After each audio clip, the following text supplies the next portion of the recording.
रामायण हिंदू धर्म के पवित्र धार्मिक ग्रंथों में से एक है जो राम जन्म और राम रावण युद्ध के अलावा खुद में कई और रोचक कथाएं समेटे हुए है। आज की इस वीडियो में मैं आपको एक ऐसी ही कथा के बारे में बताने जा रहा हूँ। ये तो सब जानते हैं कि सीता हरण के बाद प्रभु श्री राम ने लंका पर चढ़ाई कर रावण के साथ युद्ध किया था, लेकिन बहुत कम ही लोग ये जानते हैं दर्शकों कि रावण ने श्री राम के पिता और अयोध्या के राजा दशरथ से भी युद्ध किया था। तो आइए मिलकर जानते हैं कि रावण और राजा दशरथ के बीच ये युद्ध क्यों हुआ था और उसका परिणाम क्या हुआ। नमस्कार और द डिवाइन टेल्स पर आप सभी का एक बार फिर से स्वागत है। रामायण में वर्णित कथा के अनुसार अयोध्या के राजा दशरथ और लंकापति रावण के बीच ये युद्ध प्रभु श्री राम के जन्म से पहले हुआ था। एक बार राक्षस राज रावण तीनों लोकों पर विजय प्राप्त करने के लिए लंका से निकला। इस क्रम में उसने अयोध्या को छोड़कर लगभग 10 दिशाओं के सभी राज्यों को अपने बाहुबल से जीत लिया। अंत में वह सरयू नदी के तट पर बसे अयोध्या को भी अपने अधीन करने पहुंचा। उस समय अयोध्या के राजा दशरथ थे। सरयू नदी के तट पर पहुंचकर रावण ने अपनी सेना को वहीं विश्राम करने का आदेश दिया और मामा माल्यवान से कहा, मामा श्री, हमने 10 दिशाओं के सभी राज्यों को जीत लिया है। अब केवल सरयू तट पर बसा ये अयोध्या नगर ही शेष रह गया है।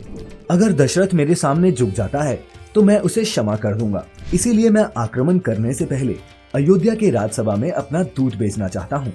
ये सुनकर माल्यवान जी ने कहा, हे लंकेश, दूत भेजने की क्या जरूरत है। राजा दशरथ को तो दशानन रावण की जयकार अभी से सुनाई दे रही होगी और वो आपसे ज्यादा बलवान भी तो नहीं है। ये सुनकर रावण ने कहा, मामा श्री, ये मत भूलिए कि किसी राज्य पर आक्रमण करने से पहले दूत भेजना हमारी राज पद्धति है और इसका हमने हर युद्ध में पालन किया है। रावण की बात सुनकर उसके मामा ने कहा, जो आज्ञा दशानन। मेरे विचार से इस काम के लिए आपको मेरे भ्राता मरीच को दशरथ की राजसभा में भेजना चाहिए।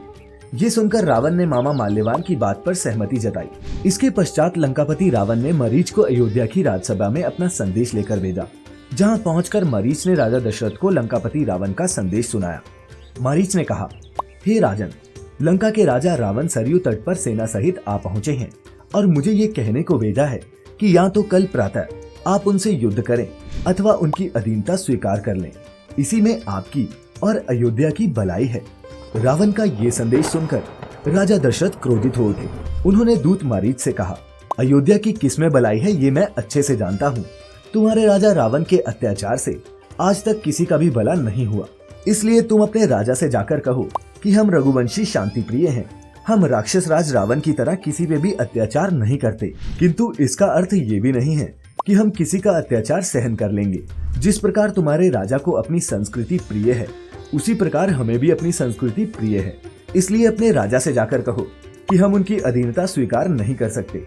इसके बाद मरीच ने कहा कि इसका अर्थ तो ये हुआ राजन कि आप युद्ध चाहते हैं। तब राजा दशरथ ने मरीच से कहा, मैंने तो ऐसा नहीं कहा, बल्कि मैंने ये कहा है कि हम शांति प्रिय हैं, किंतु यदि हम पर कोई आक्रमण करता है तो हम उसका स्वागत युद्ध क्षेत्र में करेंगे। तुम्हारे राजा रावण को यदि अशांति प्रिय है तो जाकर अपने राजन से कह दो, यदि वो युद्ध क्षेत्र में हमसे भेंट करना चाहते हैं तो दशरथ उनका स्वागत अपने तीक्ष्ण बाणों से करेगा। राजा दशरथ के मुख से ऐसी बातें सुनकर मरीच वहाँ से पांव पटकता हुआ चला गया और उसने रावण को सारी बात बताई। अपने लिए राजा दशरथ के मुख से ऐसी बातें सुनकर रावण भी क्रोधित हो गया और बोला, सैनिकों तैयार हो जाओ, कल सुबह हमें अयोध्या पर आक्रमण करना है। राजा की बात सुनते ही सभी सैनिक युद्ध की तैयारी में लग गए। अगली सुबह दोनों सेनाएं युद्ध मैदान में इकट्ठा हुई। युद्ध शुरू होने से पहले राजा दशरथ और लंकापति दोनों ने एक दूसरे की सेनाओं को देखा। फिर राजा दशरथ ने रावण से कहा, हे लंकेश रावण, तुम इतनी विशाल सेना लेकर अयोध्या पर क्यों आक्रमण करने आए हो। रावण ने दशरथ का जवाब दिया, दशरथ, तुमने जो देवताओं की सहायता से पृथ्वी पर अपना आधिपत्य जमाया हुआ है, मैं पृथ्वी को उससे मुक्त कराने आया हूँ। इस धरती पर अगर किसी का स्वामित्व रहेगा तो केवल लंकेश रावण का। मुझसे युद्ध करने आए हो तो बातें मत करो, युद्ध करो युद्ध। राजा दशरथ ने रावण को फिर से समझाने का प्रयत्न किया, लेकिन फिर भी रावण नहीं माना और ये कहते हुए रावण ने दशरथ पर बाण चला दिया कि तुम एक योद्धा हो, कोई उपदेशक नहीं।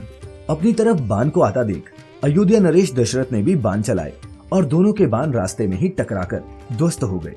इसके बाद दोनों सेनाओं के बीच भी युद्ध छिड़ गया। राजा दशरथ और लंकापति रावण काफी समय तक एक दूसरे पर बाणों की वर्षा करते रहे, लेकिन दोनों के बाण रास्ते में ही टकराकर ध्वस्त हो जाते। ये देख राजा दशरथ ने अपने तरकस से एक दिव्य बाण निकाला और उसे मंत्रों से सिद्ध कर धनुष की प्रत्यंचा पर चढ़ाया। उसी समय ब्रह्मदेव प्रकट हुए और उन्होंने दशरथ को वह बाण चलाने से रोक दिया। आमने सामने ब्रह्मदेव को देख पहले राजा दशरथ ने उन्हें प्रणाम किया और फिर बोले, पितामह आप मुझे इस बाण का प्रयोग करने से क्यों रोक रहे हैं? तब ब्रह्मदेव ने उन्हें जवाब दिया, हे राजन, रावण को साक्षात शिव शंकर का वरदान प्राप्त है कि उसे युद्ध में कोई पराजित नहीं कर सकता। उसकी पराजय उसी दिन होगी जिस दिन उसकी मृत्यु होगी। ये सुनकर राजा दशरथ खुश हो गए और बोले, तो क्या ब्रह्मदेव आज रावण की मृत्यु मेरे हाथों होगी? तब ब्रह्मा जी ने कहा, नहीं दशरथ, उसकी मृत्यु का एक समय निश्चित है, परंतु वो अभी नहीं है। तुम अपना बाण वापस ले लो। ये सुन राजा दशरथ ने ब्रह्मदेव से कहा, नहीं पितामह, प्रत्यंचा पर चढ़ा ये बाण मैं वापस नहीं ले सकता। तो ब्रह्मदेव ने जवाब दिया, इसे अंतरिक्ष में छोड़ दो। ये सुन दशरथ ने कहा, जो आज्ञा। लेकिन ब्रह्मदेव ये तो बताइए, अयोध्या के द्वार पर खड़ा ये रावण रूपी संकट कैसे दूर होगा? ब्रह्मदेव ने कहा, उसकी चिंता ना करो राजन, मैं रावण को समझाता हूँ। राजा दशरथ ने कहा, जो आज्ञा। फिर ब्रह्मदेव वहाँ से अंतर्ध्यान हो गए। कुछ देर बाद ब्रह्मदेव रावण के समक्ष प्रकट हुए। रावण ने ब्रह्मदेव को देख उन्हें हाथ जोड़कर प्रणाम किया। फिर ब्रह्मदेव बोले, हे दशानन, तुम तथा दशरथ दोनों अवध्य हो। यदि तुम्हारे पास महादेव का वरदान है तो दशरथ का तुनील भी दिव्य शक्तियों से भरा हुआ है। ये अलग बात है कि वह निसंतान है और वृद्धावस्था की ओर बढ़ रहा है। तुम ये क्यों नहीं सोचते कि उसकी मृत्यु के बाद इस समस्त भूलोक पर बिना युद्ध किए ही तुम्हारा अधिकार हो जाएगा? इसलिए इस युद्ध को यहीं समाप्त करो। ये सुन रावण बोला, प्रभु, मैंने 10 दिशाओं को युद्ध करके अपने बाहुबल से जीता है, कोई दान के रूप में प्राप्त नहीं किया। रावण युद्ध प्रिय है प्रभु। इसके बाद ब्रह्मदेव ने रावण को पुनः समझाया कि दशानन, तुम जो भी कह रहे हो वह सत्य है, लेकिन जब तुमने दैत्य दानव शक्तियों को अपने बाहुबल से जीतकर अपने अधीन किया तो फिर मानव को जीतकर अपने यश को कमजोर क्यों कर रहे हो? इसलिए मैं कहता हूँ कि तुम ये युद्ध छोड़कर एक विजेता के रूप में अपने राज्य वापस जाओ। वहाँ एक शुभ समाचार तुम्हारी प्रतीक्षा कर रहा है। इतना कहकर ब्रह्मदेव अंतर्ध्यान हो गए। ये सुन रावण ने अपने सैनिकों को युद्ध रोकने का आदेश दिया और फिर लंका की ओर चल पड़ा। उधर राजा दशरथ ने भी अपने दिव्य बाण को अंतरिक्ष में छोड़ दिया। उम्मीद है आप सभी को हमारी आज की ये वीडियो पसंद आई होगी।